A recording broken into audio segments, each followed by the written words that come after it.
Hello, and welcome to Recapping with Delora and Ashley.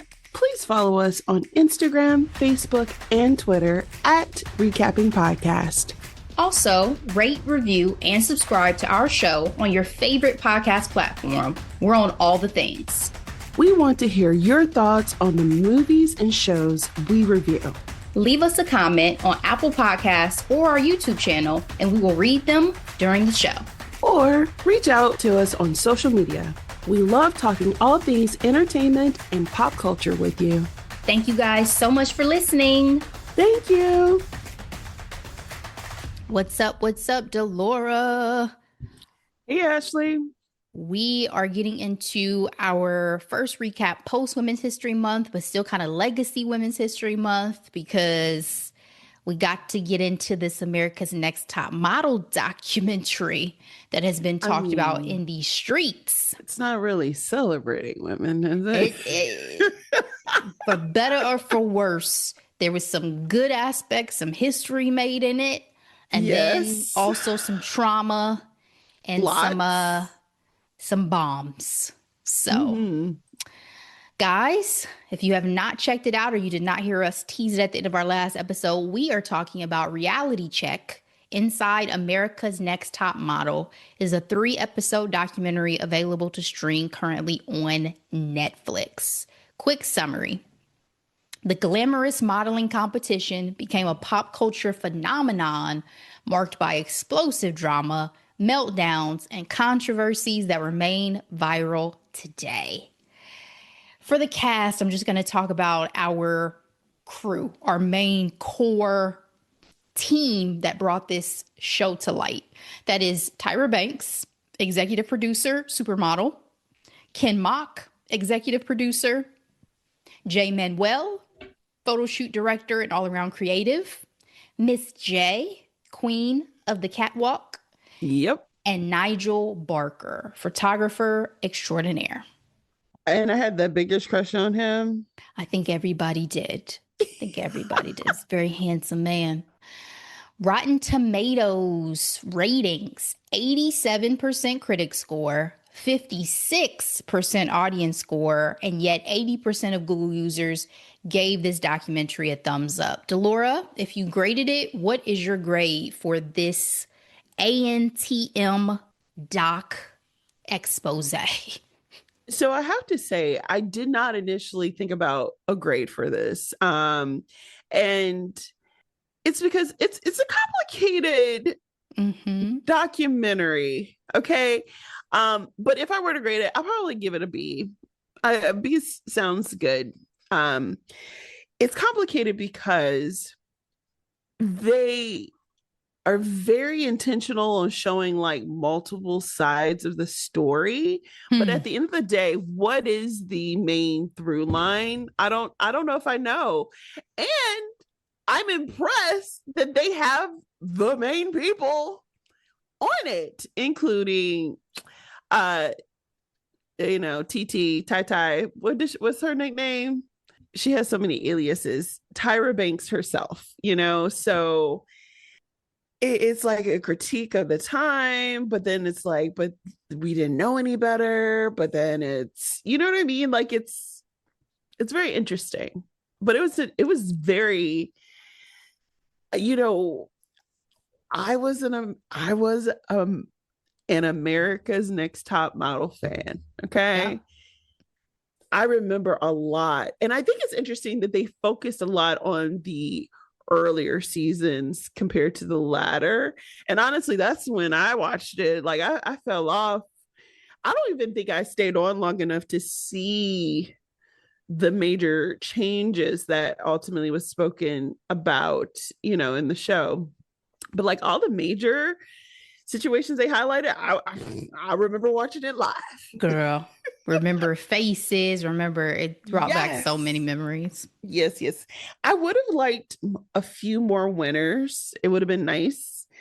I actually had that as kind of like one of my last questions to you that I was going to ask. So you answered me early. And then, it would have been nice to see Janice because she was a major role, but we all Now we all know, but I'm sure you'll get to it. But there's another documentary coming out, and she'll be in that one apparently. So my grade for this is a B minus. And the reason why it's a B minus is, for one, I did enjoy the fact that there was so much participation to really get into the various angles that this could go down. It was not just one perspective. It wasn't trying to push an agenda. It was really just getting perspective from contestants, winners and losers, from the top dogs down to the supporting staff, you know, to an extent. I don't think we can call the Jays or Nigel supporting staff, but they weren't the people in charge, right? So I did enjoy that. I enjoyed the memory lane. I enjoyed this was what we were up to in 2002 and taking you back to that era and reminiscing. And I too watched America's Next Top Model and really enjoyed it for those first few cycles. And for all those reasons, I was like, okay, I'm enjoying this. But the minus comes for me in that I don't, and I think I've said this before, I also don't like softball documentaries. So what you're not going to do. Oh, yeah. I don't sit like in my face and not ask Tyra Banks to expound on some of the relationships that have disintegrated because of the show. You're not gonna ask her, would you like to speak about this? Follow-up questions. Girl, when I tell you I was pissed. Where was Barbara Walters when you needed? I was sitting on my couch like, you got to be kidding me. Yeah, don't play in my face like this. This was entertaining, but I was absolutely talking to the TV. Like, okay, what? Excuse me? That will happen? Yeah, we'll get there. But yeah. Yeah. So that's where I am. And let's get into it. Spoiler alert. The good. So we start the doc with a re-binge discussion that happened in 2020 during COVID. So COVID, as we know, the world shut down. People started binging and streaming. America's Next Top Model popped, but through a very different lens than when the show originally aired, right? People are looking at it in 2020. They're like, this isn't okay. That's not okay. Tyra's a monster. How did we let people get away with this stuff? Putting people in blackface. What's happening? So you get a lot of that commentary, and then we get the context, right? We get pulled back to first the 90s, and we get to see some of that run of Tyra Banks in her supermodel era and career. What are your memories, Delora, if you have any strongly, of Tyra in her supermodel bag? Oh my goodness. Tyra, first of all, we talk about representation now, and for some people, they feel like, the conversation is like beating a dead horse, but you have to understand there was no one. There was literally no one. There was, obviously there were more than the two I'm about to mention, but there was essentially Naomi Campbell and then Tyra. And then Tyra and Iman. I was going to go there too, but Iman was like, first. Preceded. Right. Exactly. But I'm talking about with us growing up, where we saw on a regular day. And so what I knew was Naomi was high, super fashion, and Tyra was high fashion, but a little bit more, approachable, attainable. She was acting on Fresh Prince. She was on the cover of, Sports Illustrated. And then when she became a Victoria's Secret angel, then it was a wrap. You know what I mean? Like, oh, this is her lane. You know what I mean? So we have representation on these different levels, so to speak. Always rooted for Tyra. Always thought she was gorgeous. I was always happy to see her. And you could tell that she took her role in representing Black people very seriously. Like, at the time, she wasn't, oversaturated in terms of media. So whenever you did hear her talk, she seemed like, one of your girlfriends, like somebody, you know, for us, it would be like a big cousin or something like that. You know what I mean? Like you want to hang out with her. She seemed like a cool girl. She loves her mom. Like, yay, Tyra, you know?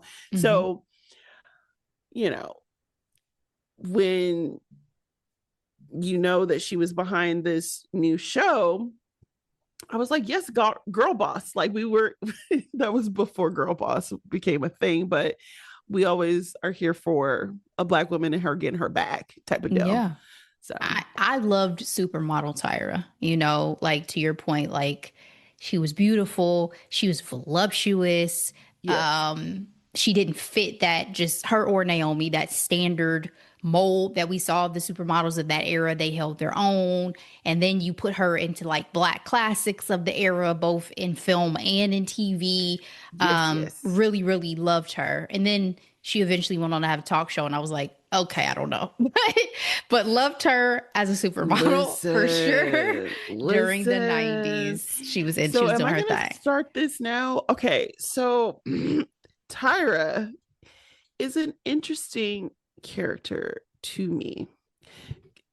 As I prefaced in the beginning, her in interviews, you know, small glimpses of actual her and then her acting or whatever, fun, love it. Getting Tyra on a daily basis, that's another level. She's obnoxious. She's a personality, that's for sure. She is a personality. You know what it's giving? She kind of gives me, her and Brandy give me similar vibes. Oh no, don't do Brandy like that. Granted, we get more of Tyra than we get of Brandy, but the way, I will never forget the way Monica was rolling her eyes during that verses because Brandy was saying something crazy, and we're like, Brandy, what are you doing? What are you talking about? Like, I feel like Brandy may have been nervous, and maybe her overcompensating for that is to be maybe a little bit too chatty or whatever, because they still had the tension and the beef. They good now. They're great. They're good. They're great. They've been on tour. Great now. Right. They're friends. They're about to headline Essence Fest together. They're Monica friends. Also talked about the relationship on First Lady Michelle Obama's podcast too recently, and they're in a great place. But Brandy has been known to be kind of, you know, okay, like roll your eyes, like don't do my girl Brandy. Like I'm not gonna put that brush on Brandy. I think Tyra is a singular type of personality to me. Like you either kind of like really like her personality type, or she kind of annoys you. And I'm in the camp of like, as a model and all that, do your thing. But like talk show host, you're a little bit too self-centered. I was about to say self-involved. Yeah. Okay.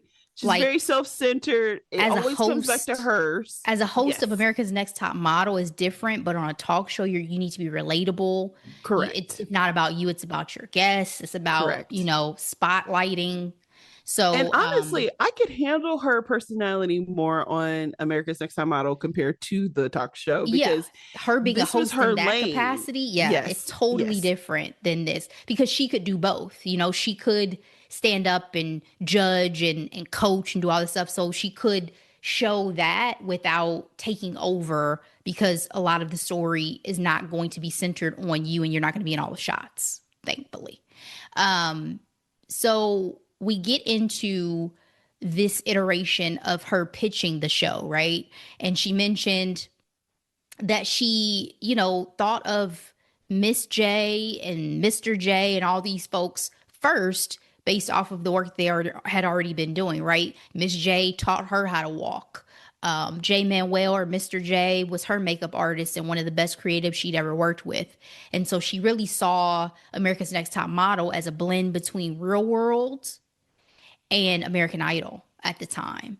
And she wanted to spotlight and show more diversity and beauty as a get back to the industry for what she felt like she had experienced and what she saw throughout her time as a model. And so she had this staff together. She had Ken Mock on board. They start going to pitch. They get turned down by all the major networks. She's quoted as saying that she heard that models are unsympathetic characters. It was a no to reality TV. Again, guys, these are early aughts. The landscape is very, very different, you know? What a time. And yet the one network that greenlit them, a fledgling little network called UPN. We get into the first season of America's Next Top Model.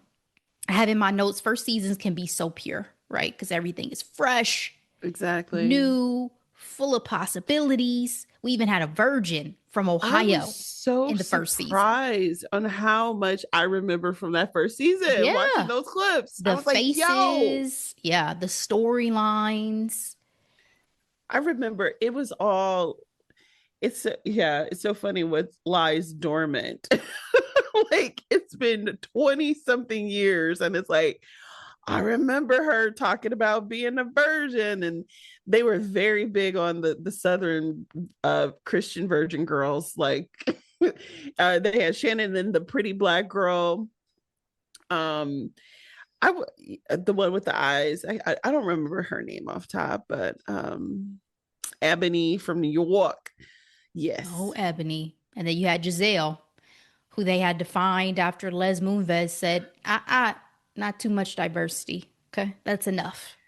You know, them talking about Les, I was like, ooh, man, he had so much power for such a long time. And to think like he gave so much hell to Janet Jackson. Girl. I don't know. I just Julie Chen still upsets me. I don't want to go down a rabbit hole. First of all, she was standing by her man. That's what I'm saying. She even professionally had never added Moonves. Then suddenly you're Julie Chen Moonves. All right, girl. Yeah, all right, girl. Okay. Side eye, but okay. You know what I want to know is where was Kenya Burrs? He is for sure a co-creator and producer of America's Next Top Model. And they didn't bring that man's name up at all. He probably said, don't put me in this. Don't bring me in this. I ain't got nothing to do with this. Silent partner. They highlight it was the last point was like it helped him get the funds that he needed so he could do all the other stuff that he's done, like the Blackish and what have you. So they highlighted some of the positives of this first season, such as the LGBTQIA representation on the show. Mm-hmm. But then they also talk about the negatives, right? Janice, how harsh of a judge she was to these young ladies, the pressure they had on them to be skinny. It was a lot. It was a lot to digest. Yeah, she was the Simon Carroll of America's Next Top Model, and she took it way too much to heart, in my personal opinion. She also take a lot of pleasure in it. I don't think she was a nice person, though. You know. No, I agree. I think she was a personality, and she made for good television. But I wouldn't want to know her, honestly. Nope. The fact that Iman and David Bowie called J. Manuel after the premiere, I put in my notes, that's fucking iconic. Like, who can say that? After the premiere of the first episode of a series I starred in, Iman called me, and then David was on the line and said, you found where you're supposed to be. Like, somebody framed that and put it on my wall. I think it was also his way to show like he was in the industry. He was, in it, working with high, profile people before getting on this show. Yes, he knew people. He was doing his thing. He chose to go down this path with Tyra because he enjoyed Tyra. He respected Tyra. I think he may have said revered at one point. So the show is a hit, Delora, but reactions were mixed from the contestants' experience. Giselle and Ebony in particular. The comments about Ebony's hair, what they did to it, her skin being discussed as being ashy, her being labeled as aggressive, harsh, angry on a show that a Black woman created and produced. I think what this documentary did a really good job in reminding me is that these were young women, like young. teens, early 20s. 18, 19, 20 was probably the average age. Okay. And just like how our conversation started off, who we knew and understood Tyra to be, they had those stars in their eyes as well. And I think when it comes to Tyra, I feel like she falls short every time on people's expectation of her, to the point where I don't even know Tyra's motivation. Like I think her only motivation is herself at this rate. But and doing what she needed to do to have a salacious reality TV show. And she was willing to throw these young girls under the bus to keep this bus rolling. I think even if she started the show with good intentions, because that could very well be the case. You start off with, hey, this is a get back. This is a let me show you what these diverse, beautiful women can be and do. That feels like it crumbled very quickly. If that was ever the intention, that crumbled very, very quickly. I agree, because I do think in Tyra's mind, and I'll probably say this a lot, I think Tyra lives in Tyra's world. You know what I mean? And in Tyra's mind, she probably had the genuine, um, as you mentioned, intention, focus on highlighting, things that the modeling world was missing at the time. However, the modeling world is very big on exclusivity and all that type of stuff. And so doing this all on TV, I think also made it an easy target for them to be like, oh, that's cute. Yeah. Let's keep doing what we're doing. Sometimes too, I don't know if you always know what you're really getting yourself into when you take on projects like this, because even though you're a producer, you do only have so much control. You are still beholden to ratings and viewership and networks and what have you. So, you know, it's a dog eat dog industry too. And to your point, I think it came down to a point where, hey, I got to do what I got to do for the show, not for any of y'all, but for the show, to do numbers and to do what I need to do. And they talk about that a bit, and we'll keep getting into it. But I would be curious. I wish they had, again, they didn't dig in deep enough for me with Tyra. This was very softball. No wonder she sat down for this interview. No wonder. Because it was soft. Yeah. So because the show is such a success, they get greenlit for a season 2 or a cycle 2, as they mentioned. Bigger budget. Nigel joins the cast, and we have the Shandy storyline. Whew, child. I didn't even recognize Shandy during that current interview, but as soon as they flash back, I was like, oh, yeah, girl, I remember you now. I didn't remember this whole situation in Milan, though. So this is the first season that at the end of the season, they go out of the country, and that became a staple of the show. It was one of my favorite parts as a viewer, because again, we were the same age as these girls, 18, 19, 20 years old, even younger actually. We were younger than that. Yeah. So what am I thinking? Because this came out in 2002. Oh, yeah, much younger than that.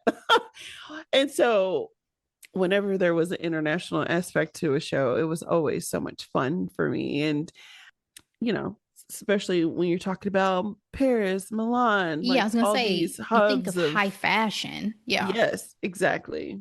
For sure. So in Milan, fabulous photo shoot got to happen. But the girls also had some guys around, and they ended up inviting them back to join them at the house that they were renting. And Shandy, I mean, many of the other girls too, I'm sure, but Shandy got very, very drunk, and she was taken advantage of by one of the guys, as well as by ultimately the producers and executives who filmed everything.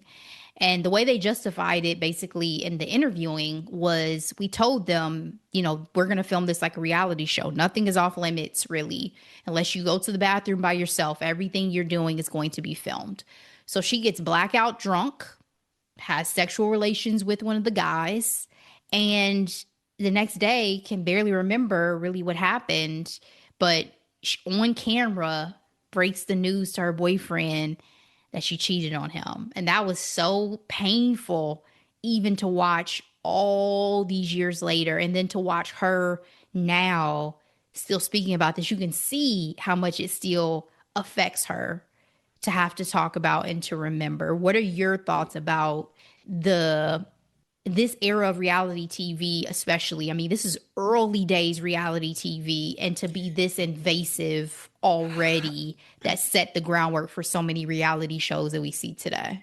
I honestly don't think it's as invasive because I feel like they were doing it for real world. You know what I mean? Mm, But it was heartbreaking to watch because it did seem like she was obviously outside of what she was used to. I mean, she was very adamant talking about I used to work at Walmart, I mean, Walgreens. Um being a cashier and just living my life in my small town with my boyfriend, you know. Um I'm not gonna lie, looking at it now, I'm like, oh, this is giving some self-sabotage situation because she had the best photo at that photo shoot. I remember watching this live too. Um, and then it's like, oh, I got too drunk, and then I started kissing the zoo. It's like, girl, I I felt sorry for her because again, young woman, but to see it splash all over the television, I think it was worse when she was on Tyra's show and Tyra decided to still show it in front of her face when she told her mm. I hadn't watched it. I thought that was really grimy, and very much a salacious TV producer type of move. And Um, yet, then in her interview for the doc, she tried to act like she didn't really remember who Shandy was. Shandy, she went back and forth on Shandy. so many things. Like I had my fingertips on everything, and then it's like, well, that was storytelling. That wasn't mine. That Yeah. wasn't me. You have to ask Ken about that. You have to ask Ken Mock about that. I don't know about that. But she is very corporate talk too. So I think that's where it was. Is like she made that flip, and she has not. She didn't look back. But back to Shandy. I kind of feel sorry for her because, you know, and I'm not trying to speak out of turn, but you could tell that these are women now, and she's full figured or what have you. And I say that to say, not necessarily to speak to her body, but it made me wonder, people who gain a lot of weight, sometimes it's a trauma response, you know what I mean? And so I'm to the point where she was still so hurt talking about it and talking about how she wasn't able to, reconcile with her boyfriend because people would walk up to her and call her a whore and slut to her face. I was just like, oh my gosh. I just wonder, like, how deep did this go for her, you know what I mean? Yeah. And like how, and not even just her, listening to, Giselle and Ebony, and just so many other girls talking about how, like, the comments that were said on that show stayed with them Yeah. for a long time. Like, for some of Forever. them, Giselle said that she still hasn't shaken some of the things that they said about her. And I was like, man, that's a lot to carry. Yes. Yes. That's a lot to just affect someone's mindset in that way. Yes. Yes. I think it's fair you made the comparison that it didn't necessarily feel as salacious because you had real world, but I think I package by like the way I looked at this is like as a different, almost different genre. And Mm-hmm. so even though it's reality TV, I was thinking this was different though. You know what I mean? Like it's supposed to be more professional. It's competition. We have a goal. We're trying to be models and do all this stuff. So I was shocked and appalled by such a deep dive into such a personal storyline. But I will say too, Shandy, you better off without that man, because don't let no man on the phone, I don't care what you did, call you a fucking bitch I know. and think this was just gonna be okay because he's hurt. No, ma'am. I honestly, okay, I was like, we need to rewire their subconscious or something like that. Like, where are these girls' self-esteem? Like, where are they at? Because, like, I'm concerned. I want them to be okay. She felt so guilty in the moment. She didn't clock it the way you would clock it any other time. Like, I don't care what you did, there was no reason for him to call you out of your name in that moment, regardless. So, no, ma'am. I'm not gonna lie. It was funny when he was like, "You had sex?" He was hysterical almost. Like, Said it though, was like, he was hysterical he was. almost. Yeah, And I he get it. really was. They loved each other. They thought was gonna be together. Who, if Shandy was my girl, I wouldn't have thought she was gonna cheat on me neither. Like, she Yeah, didn't yeah. seem, she No. seemed innocent, and what have you. So it's probably why it was even more shocking. But I did not agree with the way they went about it. And then it was interesting that Jay pointed out the only reason why they scaled back the edit was because of the Janet Justin situation that had just happened, and the fact that regulations had clamped down on what they could show. So they had to rush and re-edit. Ken and Tyra tried to make some like, oh, we left quite a bit on the cutting room floor and this and that, but not by choice. Y'all would have had even more in there possibly if it hadn't been for that incident. Reframe. Reframe. Girl, I said, woo, shit. It's a cutthroat industry out here. Anyway, so you already kind of mentioned your thoughts on Tyra's discussion about, oh, production wasn't really my territory, da da da da da. And yet we see some of the footage of her persuasiveness or manipulation, one could say, right? Like, even with the Shandy thing, she is used as uh the catalyst to start the conversation, and she brought Shandy on her show later on to discuss this incident and all this stuff, and yet when Shandy's name comes up, she tried to act like she knows she was. You know what bothers me the most with the both scenarios, when she was trying to have quote unquote girl talk with the girls and talk about, oh, my man cheated on me, blah blah blah blah. It's her touching these young women while having these conversations, knowing good and darn well that she is manipulating them. Like, oh, girl. And especially when Shandy was on the talk show, she told you she never watched the footage. Then you were like, show the footage. And then you touch this young lady, be like, oh my goodness, how are you? I'm like, get your hands off of me. Okay. Do not touch me. But again, I don't, this is, we have to do better in making sure these young women understand that they have agency, and they can say like, hey, I'm seeing what you're doing. I hear what you're saying and what you're actually doing, your actions, and just don't touch me when you're trying to, it's not sincere.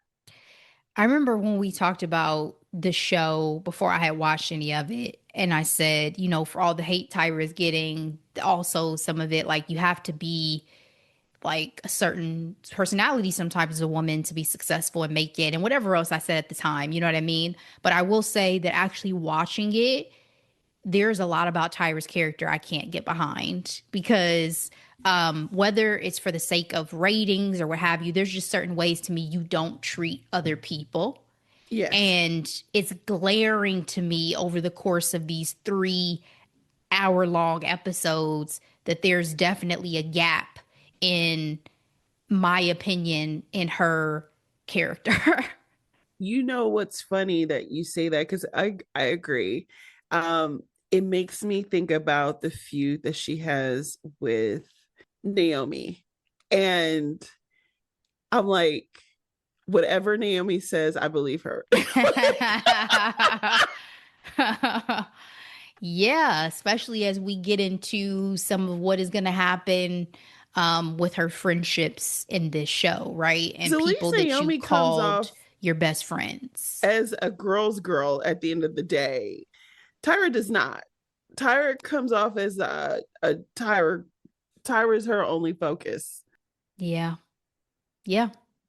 So, despite all of this that we see and controversy that kind of went down, the show is still a hit. Again, it's doing numbers, baby. So much so that other countries have started producing their own versions of America's Next Top Model. But with success comes immense pressure to do bigger and more and re-up and reinvent constantly. Some of these over the top photo shoots, like when they took photos amongst unhoused people, when they did Wild. meat panties, I guess they did it before Gaga. They did a photo shoot on the impacts of smoking. They did a photo shoot as if they were crime scene victims. Yes. You know what's so funny? While I was watching it, my daughter came into the room and they were talking about the different crime scenes. I'm like, okay, don't look at the TV. Don't, because I'm like, this is crazy. They show decapitation, like, oh, you don't look dead enough. Like, what? They put someone in a situation where she had been shot in the head, knowing her mother had been shot and paralyzed. Okay.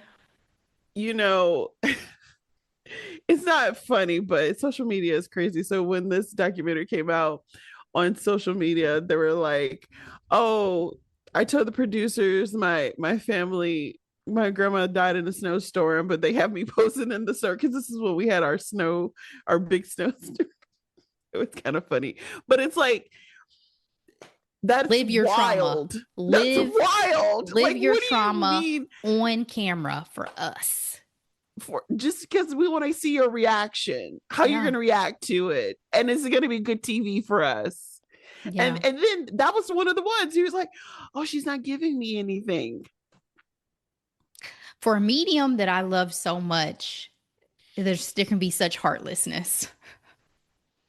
There can be such heartlessness when it comes down to the almighty dollar, because that's what all of this shit is ultimately about. It is capitalism. Girl, the season where medical dental procedures became part of makeovers for Joni and for Danielle, I didn't remember Joni as much as I remember Danielle. So I remember Danielle very vividly because I remember she had a gap. That physical pain they put Joni through sounds like she felt like at least it was worth it because she was able to get a lot of dental work done she never thought possible and save, and couldn't afford.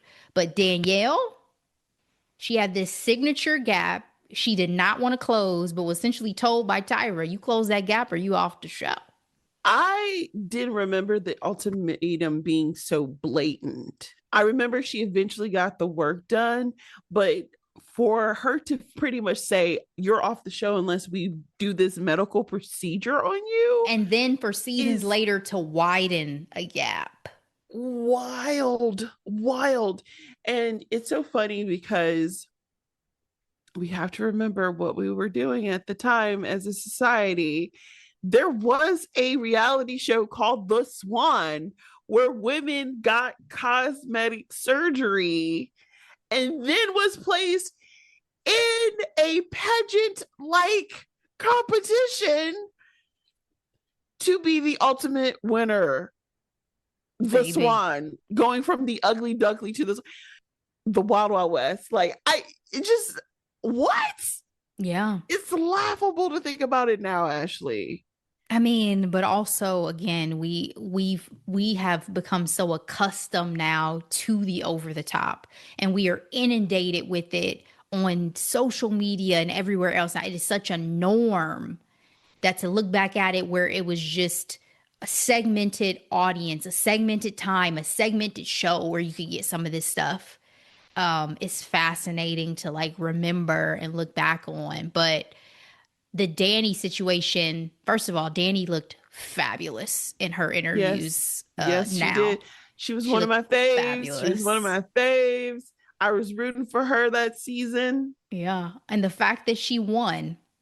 Yes. I mean, at least at the time, it was deserved. It felt worth it. Yeah, at the time. That is so true. Yeah. Because boy, what we found out. Yep. Some of the additional like controversial shoots that they talked about too was like the whole race swapping shoot, which they did not once but twice. And even Jay Manuel did not feel comfortable doing and didn't want to be a part of. Is there any other like super memorable moments from the show for you that they did not cover? Of course. Man, I don't remember this young lady's name. Let me do season 2, America's. And the fact that Tyra took the time to say, you're still in the running to be America's Next Top Model. You're still in the running for, like, girl. You got to say this every time. But she was committed. Yeah. So I remember Danny winning. Some of my favorite memories. There was this young girl. She had the helmet. She'd had this helmet photo shoot, white girl. They cut her hair into a bob. She had this red lip. I don't know why I cannot remember her name. Um, she was so freaking good. Let me see if I can go. Yes, Joanna House. She was the winner of season 2. Her final picture was so fire. Like it was so good. Naima, I remember her from season 4. She's from Detroit, so that was like a big deal in my household. Of course, when Danny won was huge, huge, huge. Other photo shoots. I did enjoy some of the elaborate ones. Like one year they did the zodiac signs. And so, big makeup, big, sets, things along those lines. I always thought it was crazy how they had them doing like crazy walking challenges, like the one with the with the clock seemingly going back and forth and the girls falling off. Yeah, it was a time. A time was had. And I used to really enjoy the makeovers. And you know what was so funny? One of the things that I observed was some of the past contestants, if they were like brunette in their major makeover, they made them like platinum blonde. A lot of them are still platinum blonde to this day. So I noticed that about Shandy. Shandy is platinum and Whitney blonde. Was another one. Whitney, she was the winner of season 10. So perfect segue, because we get plus size representation when we get introduced to Whitney, who was crazy. I don't remember the mention of her measurements. My girl was 5'10", 115 pounds and considered plus size. Kids, I am 5'5" and 120 pounds. Do you hear me?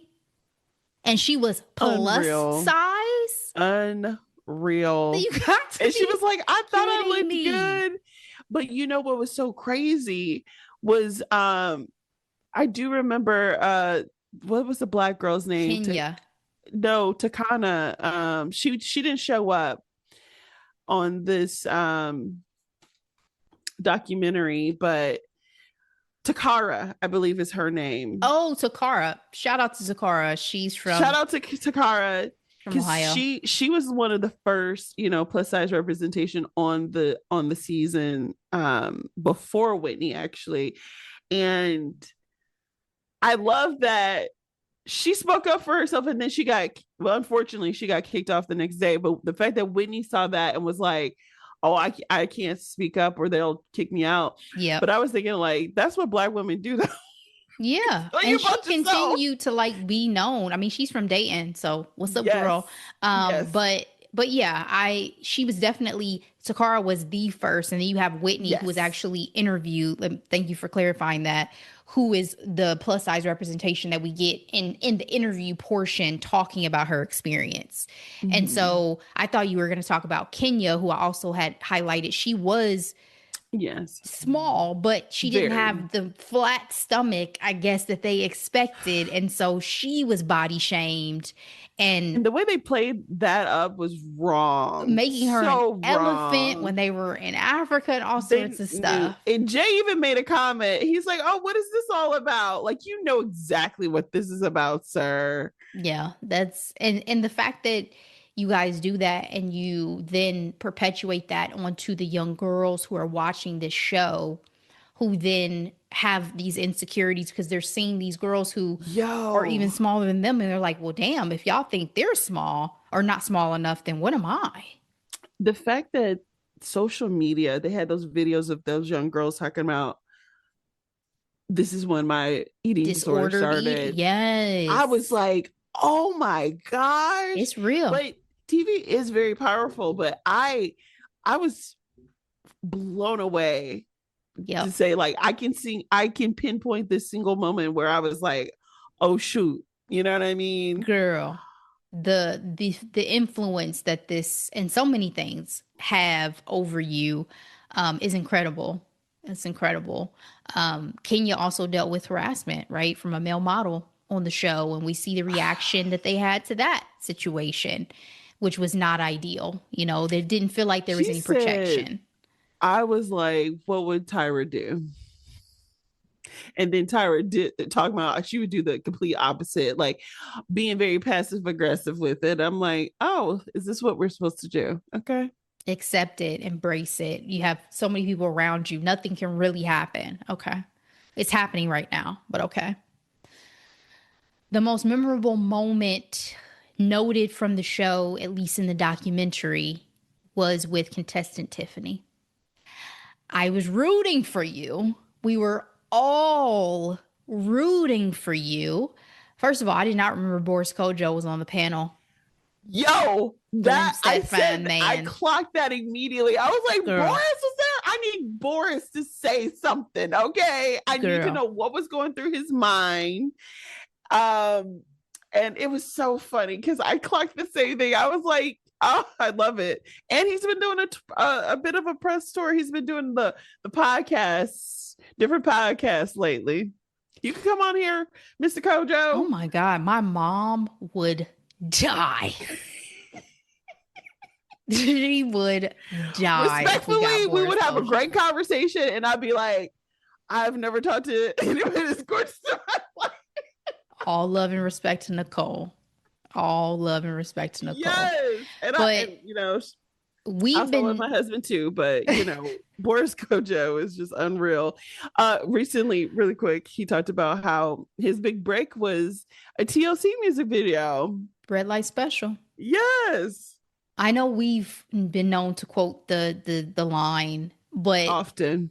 I didn't know that it was a big to do on set, right? And the fact that it was Tyra really stepping out of her character in a way that they had never even seen, and the lawyers were called in and all of this and that. So that was actually fascinating to me to learn that it was controversial with her behavior in a way that has become such fodder for us, you know? Yeah, that was really interesting. And I'm like, I didn't really pick up what they were trying to say about like lawyers were called. I'm like, did they pay Tiffany or something like that? Or I think hush? They said there was stuff that was said that didn't make the edit. So I'm assuming some stuff got more heated and more intense than what was shown. And so it was probably a CYA situation based off of maybe contracts and all of that had to be worked through, NDA, whatever, if they didn't have one in place. I'm imagining. But we get to the point in the doc where we start getting into the treatment of our crew, the Jays and Nigel. So Jay Manuel decides he's ready to leave the show. You know, he's tired. He's tired of everything. Things are changing. And Tyra's reaction was beyond a cold shoulder, honey. She said in email 3 words, I am disappointed. He was asked by his agent to do one more cycle, and Tyra essentially cut him off personally. She would speak to him on camera, but would not acknowledge this man off camera to speak to him. This is someone that she allegedly was her best friend with. Yeah, and even how he talks about the relationship. Honestly, the way they talk about Tyra is like, it's almost like she puts herself on a pedestal, or like people interact with her as if she's on this pedestal, and she knows she's on that pedestal. Like, prime example, when they mentioned they were out with her, the Jays was out with Tyra, and somebody was like, oh, it's the Jays with Beyonce, and they were like, oh, this is gonna be a problem. I'm like, ooh, is the ego that big? Yes. And apparently so, yes. But yeah, that was like, that's a psychologically unsafe work environment where you said, if I ever needed to say something to you. I did. You take your time to respond back to me, and then you don't talk to me unless I'm on camera. What type of baloney is this? Girl. These games. That's why I'm having a hard time rooting for her. I thought they were just ragging on on a Black woman trying to do her thing. But Tyra is making it very difficult. This is when I was done with her in the doc. I was like, oh, this is how you do people for real. Like contestants, strangers, that's one thing I don't agree with. But even your friends, got you. Okay. All right, cool. She was trying to justify it by saying there's no secret cows, which sounds like inappropriately, I don't know, can we even say that?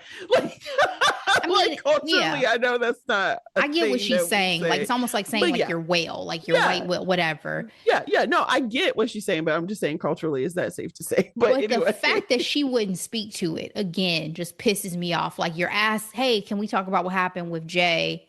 And you say, oh no, I need to call that man. Girl, it's been 11 years. Oh, and she also did a thing that pissed me off. Okay, so in addition to just playing up in these girls' faces and touching them and being like, oh my goodness, I don't understand. Tell me more, blah, blah, blah.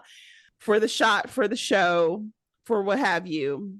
But when we really try to put the pressure on her to say something or apologize, she'll be like, oh, I'm so sorry, boo-boo. Like, no. What? Say my name, okay? Calling people boo-boo, like all that type of stuff is very demeaning to me. Dismissive. Feels dismissive. Yes.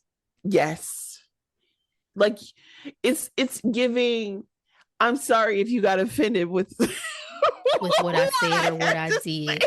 You deserve better. Not necessarily from me, from the world. Because really, it's the world that did this to you. And that's your problem. Because it's not my problem, but this is your problem. And I'm acknowledging your problem. Girl.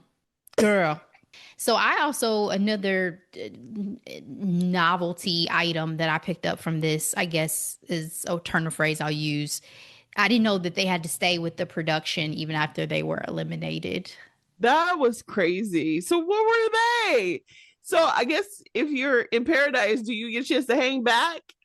I guess. Enjoy the beach? I guess you chilling somewhere, quarantine style. That has to be so lonely, though. Has to be so lonely. I wouldn't like that. Danielle's story as the winner of her season is heartbreaking because she was suppressed from success because there was a reality show stigma that followed you as a winner of America's Next Top Model that she was not informed of. And the icing on the cake for her after years of struggling within the industry and ultimately deciding to step away is a conversation she had with Tyra, where Tyra basically said, I am aware that there were doors that you couldn't walk into because of the show, and I did nothing to stop it. Diabolical. Again, Tyra lives in Tyra's world. That's why I'm like, who hurt you? Like, has she not experienced not even Black women, but woman to woman mentorship or something? Like, that's like the equivalent of, I'm on the boat, I see you drowning, I have a lifesaver, but I decided not to throw it out to you. It's just so confusing. You create a show to allegedly give these girls opportunity. Your girls who win, you see struggle because of the stigma of the show. You have still power and influence within the industry, and yet you choose not to support and help them. Make that make fucking sense. It's like, wouldn't you start seeing a trend of like, hey, my girlies aren't making it. Let me work to see this through to legitimize the show. Exactly. Wouldn't their success be your success, baby? You would think.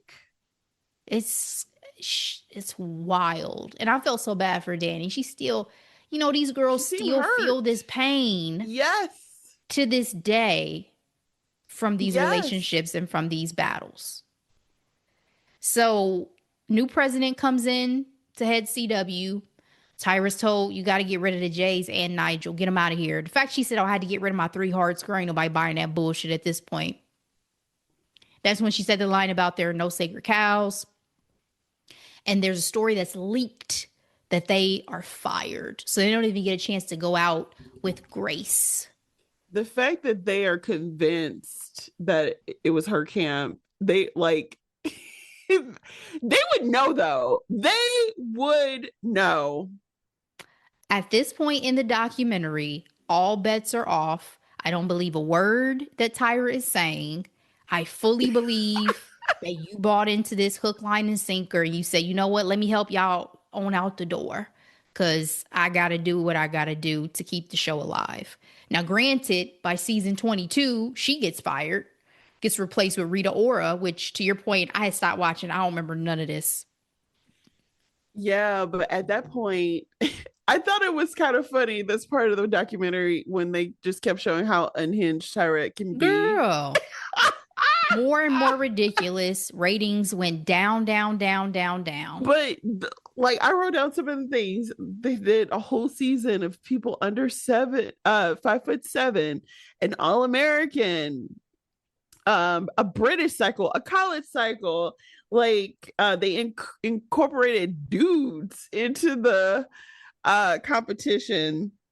Yeah, when they started doing that type of stuff, I'm like, oh yeah, this is obviously like y'all doing too much. And you've lost the formula, the sauce, right? The plot. They lost the plot that made it what it was. And so after 24 cycles, it's a wrap. Nigel and the Jays, we see they continue working post America's Next Top Model. Miss J, unfortunately, also faced a major health battle, though. He's currently wheelchair bound after a stroke. And even though J Manuel and Nigel have visited him, and it's been 4 years since that stroke, Tyra has not been to see this man. Wild. Like, did you even send flowers, sis? Like, this man couldn't walk. Wild. Still can't walk. Couldn't talk. But the fact that Miss J was like, one day she'll call me. She'll see me. I'm like, this is sad. If you really think this is gonna happen, if that ain't the Devil Wears Prada line, yes, one day she'll pay me back. Stanley Tucci, absolutely. You know, everybody is highly anticipating our review of Devil Wears Prada too. I've been told. Everyone is highly anticipating our review of the Devil Wears Prada 2. I've been told. So yes. You know what's so funny? Side note, and this is like production business, but we might as well talk about it now. I'm like, there are some legit movies that I'm excited to see and I want to see in theaters. Yes. So definitely want to see the drama in theaters with you. I love to see, obviously, Devil Wears Prada. And then there's like a couple of others. I'm like, oh, I feel like we got to see it in the theaters. So absolutely. So these are the things that I absolutely am judging Tyra very harshly for. Again, the business part aside, it is her personal relationships and the way she's handled those that I will not get over. No, there's too many examples. Like both Jays and Danny, to me, I'm like, this is telling me everything I need to know about how you are and how you operate. Yep. Who are her friends now? Like, who are her industry friends? Has any? I think it's her and her mama, and that's it. Okay. And then I want to know, did they make any money when this show went international? Or do you feel like they sold the show and then they no longer like had any ties to it? I don't think they got to keep the IP personally. I don't think so. I think it belonged to the network, probably the way deals were done back then, especially. But oh yeah, early 2000s. How did you perceive Tyra's final message on her being open to being called on her shit and saying that just make sure you're open to being called on yours? The way they had Danny's respond immediately after made me cackle out loud. Like, girl, bye, please. Yeah. Okay, like she has a good time to go. Again, what I've been learning a lot about the subconscious and, you know, programming, or some people call it, you know, agreements, essentially just unlearning a lot of things. Along with unlearning, focusing on good things and positive things, you create and you're able to pull from your other universes and your other realities, and you can become who you want to be. And I say all that to say, Tyra absolutely subscribes to all of that. Like, she only sees what she needs to see for herself and herself. Like, I don't even, I'm, when you ask, does she have friends? I'd love to know who they are. Because I feel like if she needed to, she would backstab them as well. I don't understand people with that type of level, that level of selfishness and motivation. It's like, I am just as ambitious as the next person, but I also believe in human decency, like treating people with respect, remembering birthdays, let alone if somebody you've worked with for over a decade having a debilitating stroke. Yeah. And you didn't take the time to see this man? I don't think I've ever been remotely this ambitious, because to me, the joys of life come from our relationships, not the accomplishments, or the because you can get all the accomplishments and they can feel so empty.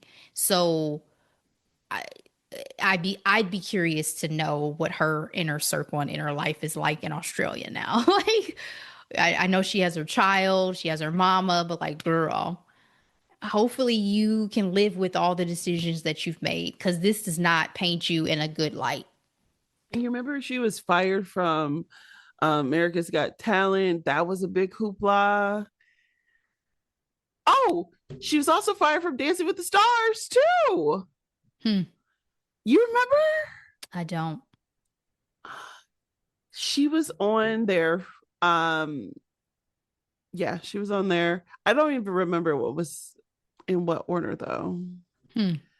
Well, give me any final thoughts you have on Reality Check inside America's Next Top Model. I think it's interesting that there's another one coming out. I don't know what where it's gonna be, but it would have been nice to have gotten Yaya on here, Eva on here. Would have been nice to get their perspectives, because they were definitely prominent contestants that like stayed in my psyche. Yep. A few more winners would have been nice too, but a lot of them, it's so funny, is that conversation of like, who's doing the work that they said they were going to do. And of course the biggest star in my personal opinion is probably Winnie Harlow. You know what I mean? So much so, I agree with them. I don't even remember she's from America's Next Top Model. I do remember it briefly, but I think she got eliminated. She didn't win. Yeah. But Winnie out here, she's now CEO. She's like on a CEO reality show with like Serena, yeah, and like Hannah and So I say all that to say, it was really exciting to see the main crew in this documentary. So I was seated. I was like, I love to hear what they have to say, because I was very much invested.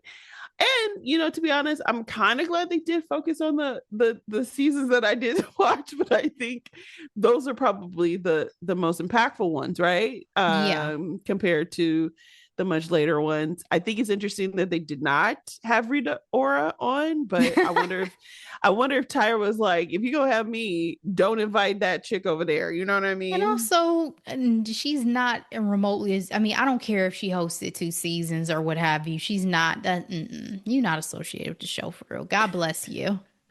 God Right. bless you. But The no. Jays and Nigel has had more more to say, because again, they were part of the creation of the show.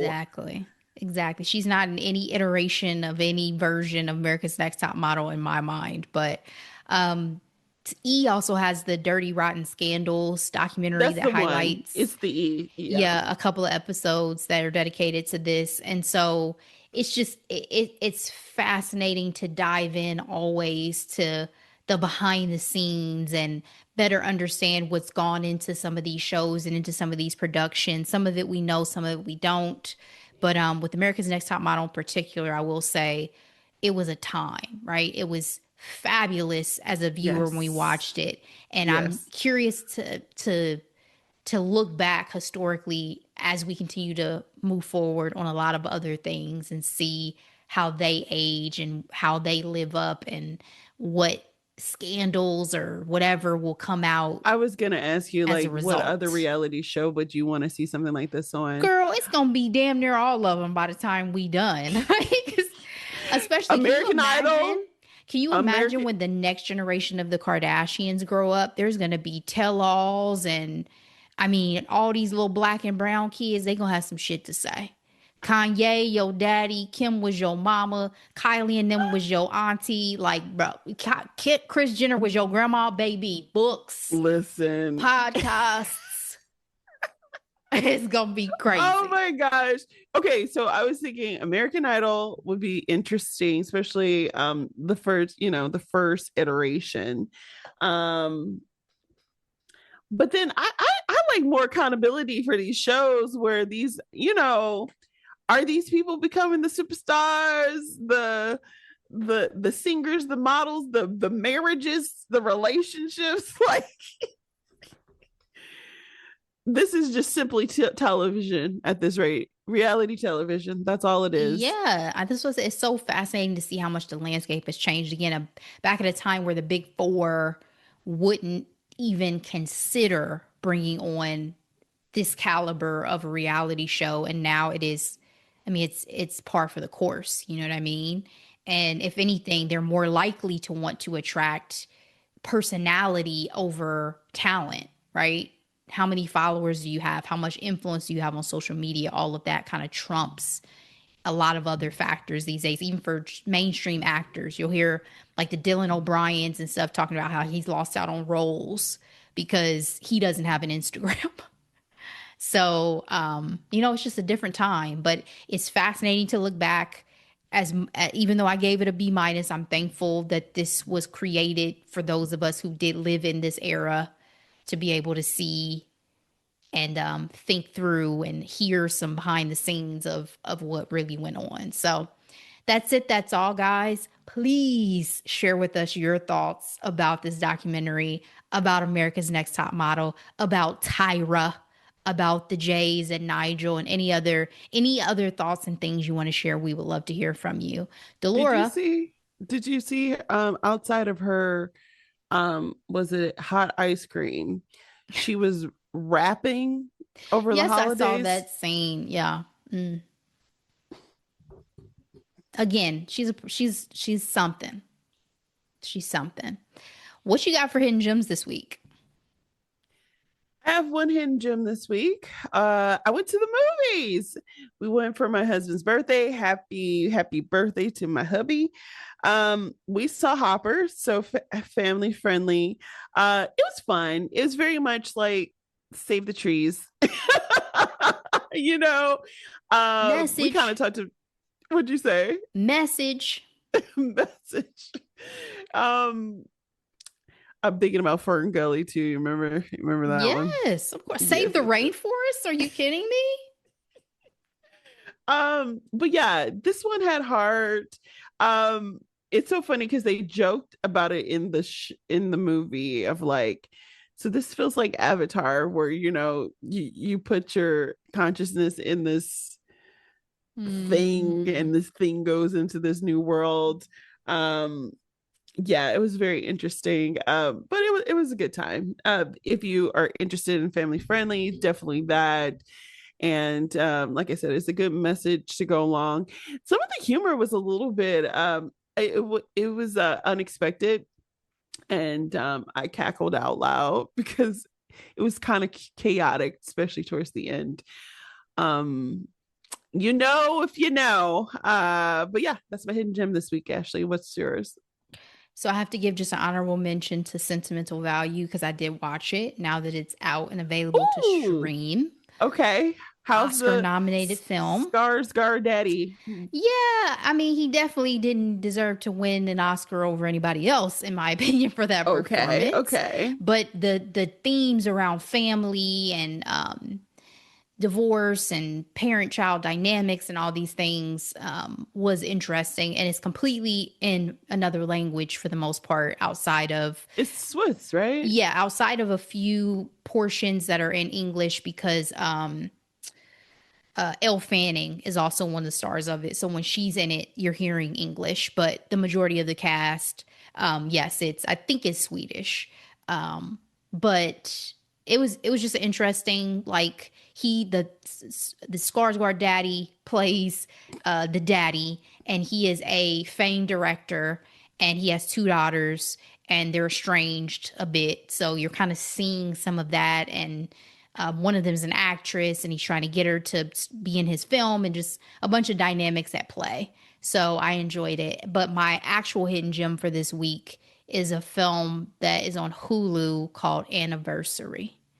And this is starring Diane Lane. This is starring Kyle Chandler, or Coach, for my Friday Night Lights fans out here. Zoe Deutsch. Early edition. Yep. Phoebe Dynevor, which is interesting because I've been wondering where Phoebe was. Bridgerton season 1, guys. And it is a political thriller.